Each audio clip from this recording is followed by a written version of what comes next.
I am Rebecca from ChemKnits, and welcome to night 6 of the 2024 Summer Mini Skein mini-series. Tonight is not going to be about mini skeins of yarn at all. Tonight is going to be about dyeing the mystery full skein colorway that I created along with this series. And I really wanted to draw from some of the things that I did and investigated in this series. And as you can probably tell from the title, we're going to be glazing yarn today. Specifically, I want to dye a variegated yarn and then glaze on top of it with a custom glaze color that I'll mix myself. So I'm going to be drawing on all of the information I got from night 3 of this series, where I created a glazed gradient of sorts. What is glazing yarn? A glaze is a term that, to me, is a shallow layer of color that almost feels airbrushed on the yarn, where you feel like you can see the original color that was there beneath the surface. The color feels less blended than it might if you just over dye and let the colors sort of sink into the fibers more. We typically will do this glazing in dyeing conditions where we have high acid, so that way the dye will strike to the yarn as quickly as it comes into contact with it, so that way you really see that airbrush quality to it. And this could be done over the bare yarn color, or we can dye a variegated color and then glaze on top of it to create something stunning.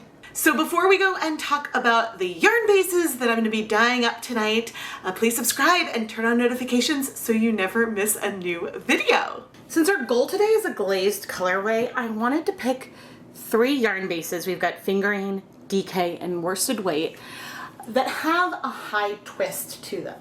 Because even though we've shown in previous videos that you can glaze a variety of yarn bases, even some that are lower twist, I find that bases that are either higher twist or have really thick plies glaze beautifully. So that's why I made that decision. The 3 yarn bases we're going to dye today are Knit Picks Hawthorne Fingering.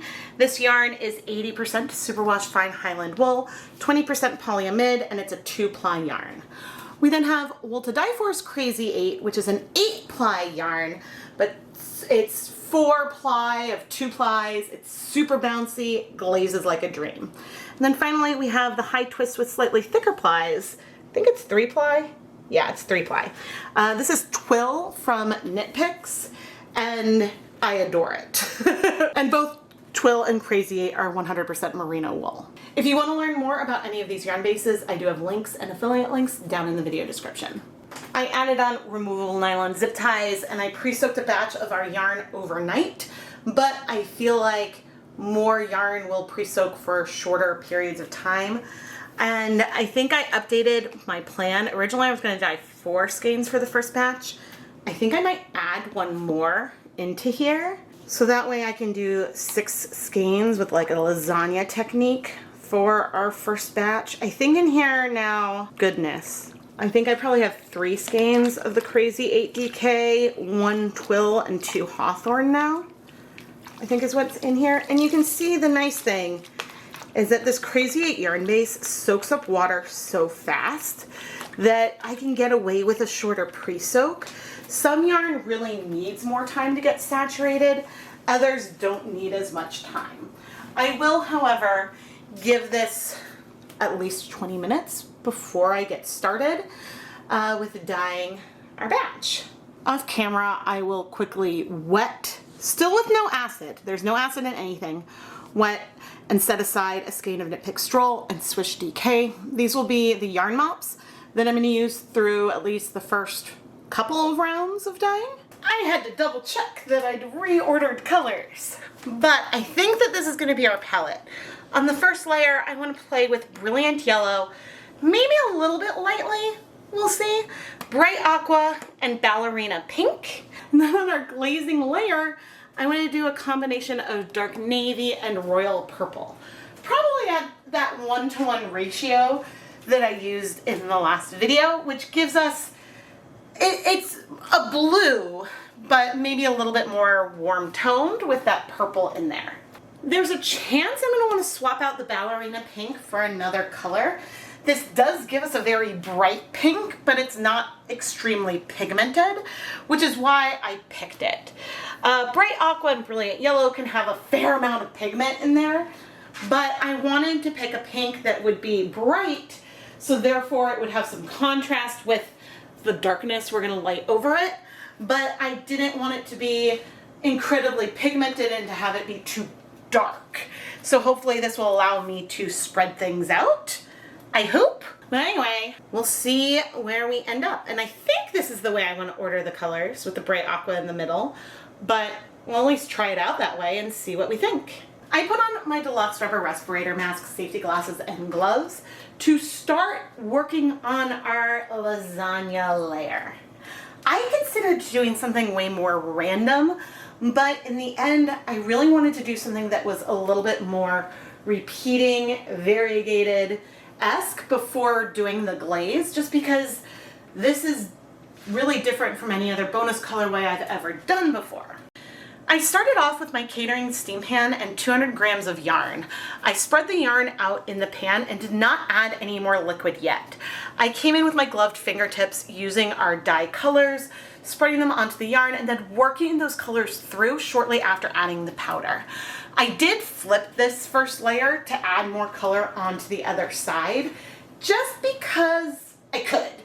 Once we start to have more water volume in there, if I were to lift the yarn to shift its position, then we might start to run into issues with dye in the water moving around too much. The reason why I'm able to spread these powders out so much is that there's no acid in here yet. No acid in our pre-soak and no acid in our yarn. At some point during the first layer, I did add a little bit more water, probably after the flip, to help work those colors through. But then I added a little bit more of the 3 dye powder colors on top of the yarn, and then came over with our second layer, 200 grams of more yarn that I spread out as much as I can. We may not have a perfectly repeating colorway based on how things are scrunched, but I think that it's gonna be pretty no matter what. After adding on the second layer, I used my gloved hands to work the colors through because we had that undissolved dye powder directly beneath it, plus some dye that hasn't struck yet from that first layer. Then I added more dye, worked it through, added more dye, added on a third layer, so that way we could continue this layer of yarn and dye and yarn and dye. Now, why do I call this a lasagna? Well, that was a term that was dubbed in the chat at some point a few years ago. Now, I could do this with probably 8 skeins. I'm gonna stop at 600 grams of yarn total today, but more can fit in the pan. The big reason why I only do 200 grams of yarn per layer is that allows me to spread those skeins out a little bit more so we can get good coverage on them. The more yarn that we had in each layer, and so the more compressed the yarn is, the less coverage we would get. Of course, if we end up with some white spots on our yarn, it's not a problem. That's not something that I mind at all. I'm just hoping that I love the way that our glaze is gonna look on top of this. And this colorway is so pretty that it's a little bit hard for me to talk about the glaze and to cover it up. But we're trusting the process today. If you're curious, that whole process took about 20 minutes. When I first picked these colors, I picked them based on how a blue would layer on top of each other. I honestly did not think that I was basically using primary colors and that we're getting some rainbow things going on here. That was not really on my radar, but I'm not mad at it. I'm not mad that we ended up with something very rainbowy here. Oh my goodness. Now we've had no acid in here yet, and so we're gonna add some. Let's do 2, 3, 4, 5, 6. And we're gonna work this acid through. The other big note is that I realized I liked the yellow and that the yellow was spreading really, really well. And so once I put on the next layer, I did not add more yellow on top of it because I didn't want that color to get too intense and become too golden. So I sort of let it be where it was. And so I hope that that showed through when you were watching the time lapse. With our bright aqua, I did consider adding a little bit less, but I was afraid that there would be too much of a discrepancy. Not that it matters, because we're gonna be glazing on top of all of this, so that'll be fine. But our Ballerina Pink definitely needed more. I think that that color strikes a little bit faster, is my guess. But now, a lot of times I might wait and let this go slowly because we're worried about coverage. But today, white left behind isn't a problem. So let's go take this to the stove to start heating things up. Okay, we're now on the stove starting to heat things up. We don't need to heat this for a full 30 minutes, but the colors may end up requiring that. Because what we want, I'm just showing how much color is left in here right now. What we want is for these colors to strike to the yarn. Not very much pink. That one's striking pretty quickly. Odd that the yellow seems to be the slowest one. We want these colors to strike before we glaze, because what we don't want is when we go into the glaze for these colors to crash back out, which could happen. It's possible that we'll set these colors and then we'll get some bleeding once we get to the glaze stage. And so I don't think this would happen with the pink, but for example, if we used hot fuchsia or fluorescent fuchsia, we might see when we put it back into hot water, some of those pinks spread out and bleed and then go a little bit all over, which isn't necessarily a bad thing. It's just something to be aware of as we're working on this. Our yarn mops are super pretty. I think I'm gonna pour a little acid on them and steam set them for a little bit, but then we'll continue to use these same mops for our next lasagna round. And I'll check in after a little while to potentially add more water, but I think we do have a good water level here, so I'm not worried about that, but I'll see you in a little bit. It's been 30 minutes. Looks like most of those yellows are gone. Maybe a hint of blues left, that's fine. I think our pinks are gone as well. It did take the full 30 minutes, or at least I let it sit the full 30 minutes, but let's remove our yarn. So the reverse side is very, very similar. It's funny, of all the blends that we have in here, the one I'm least excited about is that little hint of purple, but it'll be fine. It'll be fine. I'm squeezing out most of the liquid, but not all, because I think that I like having some liquid in the yarn when we start glazing. I think that helps, but I don't want it dripping. And I'm going to end up letting the yarn cool off a little bit, not because that's what I want to do for the glaze, but because logistically, I think that what I want to do is dye a few more batches of this bottom colorway before I start glazing. And I'm hesitating because what if I need to make some edits? You know, if I need to make edits, it'll be to the glaze color. Let's go for it. Let's go for it. We're not going to finish a prototype. We're going to rinse this out and start again and do 8 skeins in the pan this time. I put my respirator mask back on, safety glasses, and brought over those same yarn mops that I had used the first time to dye our next pan. I did rinse out the pan just so that way we would have no acid in here when we were starting. There is some acid in our yarn mops, but I'm not going to worry about that little bit of transfer back and forth from massaging color into our yarn and wiping the color off on my hands. From that first round, we saw we got really good color penetration with these 3 colors, and that's my plan to continue with that. Occasionally, there's a dye that will just start striking to yarn really quickly, even with no acid, and so there's some colors that don't work as well with this type of cold process that I'm doing here. Some colors really do either need to be dissolved in liquid, or you might need to think about other applications to get them to spread so evenly on the yarn. But the 3 colors we're using today work great, and so I'm really happy about this first layer. The reason why this technique works so well is that I have 2 catering steam pans total. And so if I was going to do this colorway on just say 300 grams of yarn at a time, that would have been 2 pans worth to do that first layer of color.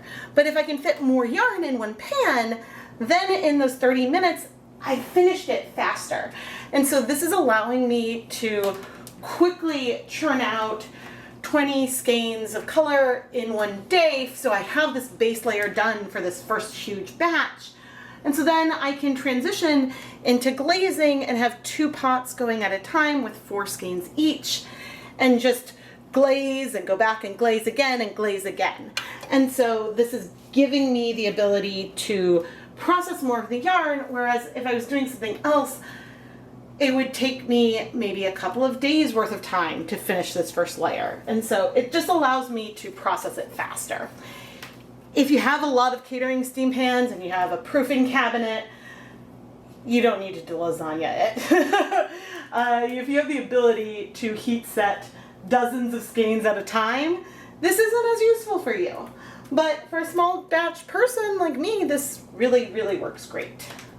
For this lasagna stack, I'm only showing the layering of the colors. After I added acid, and I just added a lot of tablespoons of vinegar, I didn't really count. After I finished adding that acid, I went and heat set this for 30 minutes off camera, but then I removed the yarn to set it aside, and I think I probably did one more lasagna on this first day. I'll dye it more another day, but this will allow me to just keep glazing into the evening while my family's home and watching TV. Yeah, that takes a little longer, so. But I'm really happy with our base color. I think it's gonna be really pretty. I just heat the yarn mops for 30 minutes. This is what our mops look like after 3 rounds of lasagna. And what's surprising is that the yellow is the biggest spreader. I mean, that is what we saw when we were doing our lasagnas, but the pink has the least impact on here. I think I was expecting it to be more rainbowy. But anyway, I'll wash this off camera. To glaze 400 grams of yarn all at once, I want a ratio of 1:1 of our dark navy and royal purple dyes.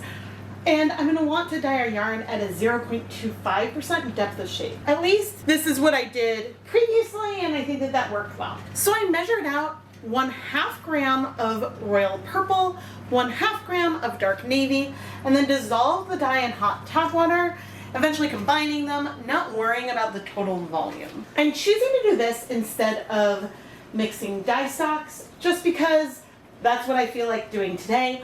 Off camera, once I finish the first prototype, I'm gonna go ahead and measure out more batches of this so I can have them on hand. So everything is pre-measured, and all I need to do is add the dye to our dye bath when we're ready to go. Okay, we're setting up for our glazing.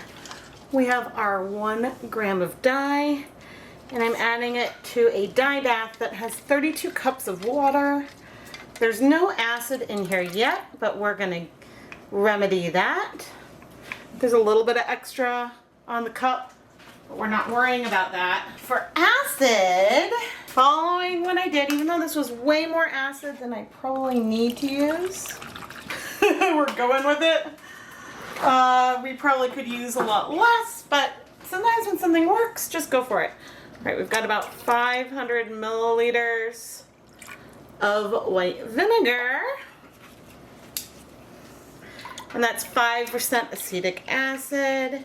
And I'll try to pop a photo on the screen of what this color looks like over white, but it's sort of a purpley blue. It's hard because sometimes cold navy looks like a different color than it does once it's hot. But my timer's about to go off, and so we're just about ready to switch the stove over so I can dye this. All right, I've grabbed 400 grams of yarn. I tried to grab one of each type of colorway, and I'm lifting. Oh my gosh, this is so pretty. Lifting, lowering, and letting it be. There may be areas that don't get glaze. It's funny that this is reminding me of some other muted things I've done recently, but we'll see what this looks like. I think that yellow, because of the purple in there, maybe a little brown. Is what it is. Is what it is. We can always shift the color. But let's take this to the stove. And I'm gonna set a timer for 30 minutes, but I have a feeling it's gonna take that long to heat up, so I might need to heat it closer to an hour. I don't remember. We'll see. I believe the color should strike pretty quickly. Right now, we're in a big trust the process moment, but for irony's sake, here's an unrelated sock blank that I dyed with unrelated colors, completely unrelated colors, so I'm amused. That blank even has a whole different brand of color. But the reason why I start cold with high acid is that I found that this setup gives me the best of two worlds. It allows me to have our colors spread all over the yarn, but also strike quickly to the yarn itself to give us that glaze. If I start with not very much dye and high acid when it's hot, you'll get patchy coverage where most of that dye will kind of strike to exactly where you put the yarn at once, which is totally fine and good. It's just, if you want it to be covered all over, then that doesn't work quite as quickly. And so with experimentation, this is what I found that I personally like the best. However, we probably could play around with a situation like this where we start hot, maybe with these conditions, and say do a fraction of the dye at a time and dye 100 grams of yarn at a time, moving it a lot more. And so I think future Rebecca should play around with that again to see if the dyeing, trying to glaze less yarn at once, starting with a lot of dye and moving it more, maybe that would work better. Because the downfall to this overall setup is that, well, this pot is really, really full. I probably could do 24 cups of water, but I have this one pot, right? That's all I have. And so my other pot is smaller, and so it just limits how much I can dye at a time. And so I have to wait a longer period of time in between each dyeing stage. But I know that these colors and this proportion does strike really well. And so I'm trying to feel optimistic. I just wish I knew what was happening. And so it's really hard not knowing.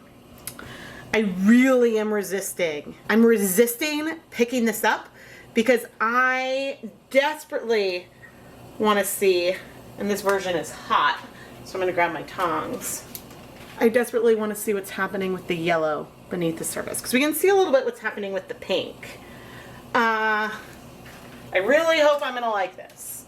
I think it's going to be different. And I wanted to do something that wasn't just glazing with navy, and so I pulled the yellow in last minute. Originally I thought I was going to do just sort of pink and blue, but okay, I'm going to be optimistic. We'll trust the process. I'll come back in a little while. All right, we are about 30 minutes in. The dye bath is almost clear. It's warm, but not hot. Okay. I'm gonna let things heat for longer, but most of the dye is on the yarn, so I want to move it. All right, ooh, our yellow has given us this army colored green. Ooh, that's pretty. Ooh, it's pretty with the other two colors. It sort of makes it a little different. That's okay. All right, phew. I wanted to make sure I liked it, and I do. Oh man, okay. Things feel less rainbow now, don't they? I think that you could still get a rainbow feel with this type of glaze, but anyway.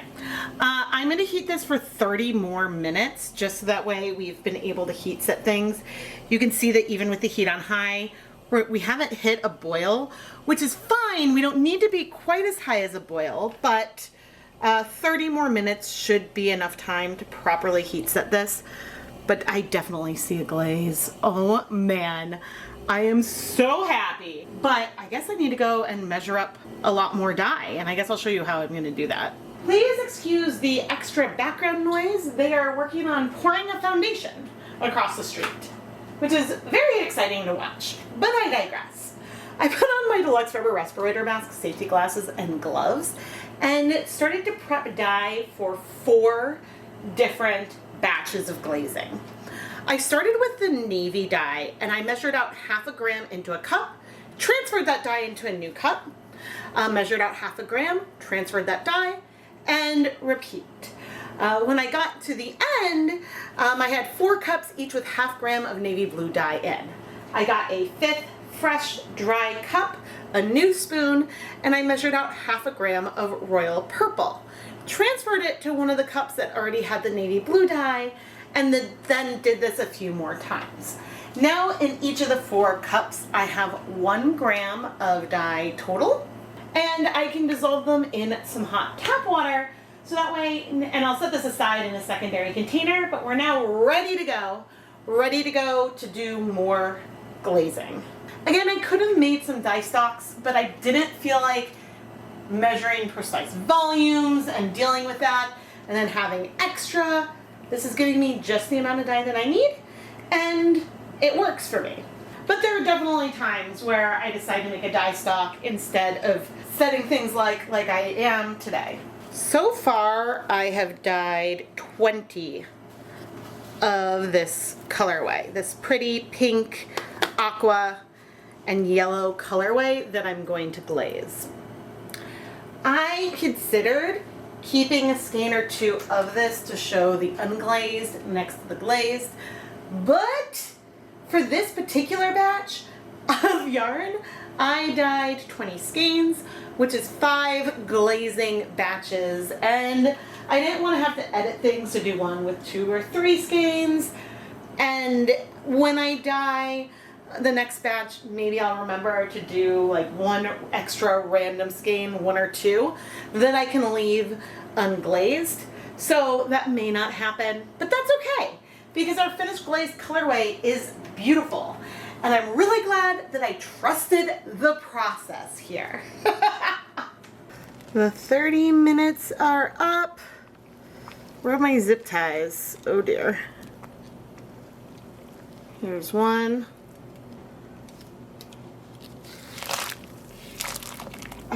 It's so pretty, especially the purples over that bright aqua. Stunning.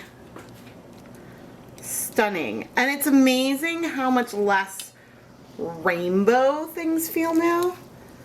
Mainly because we are attached to each other. Mainly because we just added more blue to everything. Oh, very Rebecca colorway. Beautiful glaze. Oh my goodness. Okay, so if your zip ties are warm, sometimes you can just let them hover like this for a moment while you turn off the heat, and then they'll just cool off a little bit, so that way you can comfortably remove the yarn. Oh, those blues. Oh my goodness. All right, and now I'm gonna let this cool completely so then we can wash it. But maybe once we're no longer steamy, maybe I could do a better side by side. We're still a bit steamy, but here, do you see why you want the underlayer of your glaze to be something that is bright? If we picked a color like sapphire blue or berry crush that's deeper to start with, you could still glaze over that, but given how the depth of the color shifts with the glaze that you put on top, if you didn't have contrast between the glaze and the underlayer, then you wouldn't feel the contrast to feel that airbrushed quality in our finished yarn. You get that airbrushed, lightly sprayed on feel because you can contrast what's on top with what's beneath the surface. And the more contrast you have, the more visible that glaze is. So could we glaze over this yarn again with another color? Yeah. It's just the contrast and the difference that we get is going to be less and less and less. I wonder if in here, it may be a little warm, if we are going to feel the yellow underneath anywhere. Maybe if we had a hot start, some yellow would show through, because there is some dye that goes into the center of the yarn. So potentially if I were to dip the yarn into some water so it was really well saturated before I put it in, that could help as well. I think what that does is, if there's a lot of water already in the strands, then when you add it to the dye bath, you don't immediately soak up that color. It sort of limits how far the dye can go, and it's more the movement that pushes the color through. So that's just a hypothesis. But anyway, I'm gonna have to finish letting this cool, and then obviously I have to go dye that friend. But what a difference. See how this was a whole trust the process type of moment here. Oh my goodness. Let's wash some of the yarn. These are 4 raiment skeins, not necessarily even from one batch. Oh, I adore it. With the very last batch that I have heating on the stove right now, I even called my kids in. I was like, you want to see a magic trick? You want to see me transform it? This right here is so my vibe. Oh my goodness. Oh, I mean, I think that, because what about the interface of the pink? Yeah, that place where the purple looked a little muddy looks so good under it. I feel like we could do something really lovely with this by using less yellow. Don't get me wrong, I like that army mossy green that we have in here. I'm just saying there's something so pretty about the blues and purples that I'm dreaming up other colors I want to do. And now that I have a system that works, and we have no bleeding by the way, and now that we have a system that works, we can go ahead and play around with this on other yarn bases, because, oh man, I feel like the fact that we got glazed on all those different mini skeins meant that the possibilities are absolutely endless. But anyway, no bleeding. I'm gonna go ahead and wash all the rest, including the yarn mop, off camera. But now let's go look at the dry yarn. This colorway turned out incredible on all of the different yarn bases. There is a little bit of variation within the dye lot versus how much of the deep blue versus almost that turquoise, or even some hints of more of a true green, based on how our 3 non-primary but still kind of primary colors blended together onto the yarn. I mean, there are just so many different colors. Here's our Hawthorne figurine weight yarn, and you can see the glaze on all of them. But part of the reason why there's the depth and dimension is because we have the blending of the 3 main colors that we dyed with our Lasagna technique. But then our glaze isn't even over the entire skein, and because the glaze is uneven, that also adds more dimension into the yarn. I definitely couldn't help myself and took beauty shots of all of it. From the main SMSMS night where we were glazing the yarn, we saw that all of the yarn bases glazed really well. These conditions with, admittedly, probably way too much acid, almost like an additional 200 milliliters from what I'd originally intended. It doesn't matter, it worked. And if it works, stick with it. With the exception of the sparkle yarn, it probably would be more cost effective with this to do citric acid instead of vinegar, but that's something for me to play around with another day. My kids are helping me out as I'm filming today, and Ryder noticed that the skeins are all different lengths, which I'll do a flat lay of both of the yarn in a moment, but yeah, they're all different lengths because they're all from different mills and they're slightly different yarn bases. But no matter the length, I think that looking at these, they all feel like the same colorway, which is wonderful because I've definitely had situations in the past where you dye two yarn bases the same way and it might feel different in the end. But that's not the case here today, which isn't to say that there aren't going to be dye lot differences. Let me bring out some more yarn. Okay, we have 9 skeins here. We have 3 of our twill on the far left.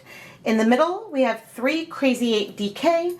And then on the far right, we have 3 Hawthorn. And I would say that the Crazy 8 have the longest skeins, the twill the shortest, and Hawthorn's in the middle, if we were going to do that by the length of the skein. Now where this comes into play is if I were to swatch all of these, then we might see some differences. There's some similarities with the lengths of the color section, but on the Crazy 8, some of these blue sections are longer, specifically than the twill, maybe even than the Hawthorn. And so if you think about it, when you go and knit with this, because there's more stitches in every round, that might make the repeats a little different. But also, if you consider the amount of yarn you need per round, if you're doing something as thin as a sock, there are going to be differences anyway. But if all the skeins had the same length, then we would expect, maybe not. I'm talking in circles. There's differences.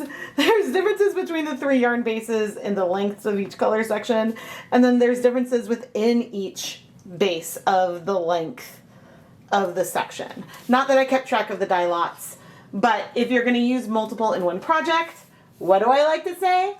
Alternate skeins every couple of rounds. Remember when I was debating about keeping some additional color back when I was thinking of the original color before glazing, back before, well, I injured myself and then didn't do too many extra batches? Well, our yarn mops are the closest thing we have to a reminder of the original colors. And I'm still amused that I ended up with something quasi rainbow-esque, even though, I mean, I think the yarn mops are mostly the primaries, but the glaze really kept it in my goal of like the green, blue, and purple that I had in my head. And this is a true trust the process moment. I do hope to dye more of this colorway though. One of the next thing on my list is to do the yarn mop technique like I've done for a bonus colorway before. I want to do a yarn mop technique and then glaze on top of that. I think it would be gorgeous and a lot of fun.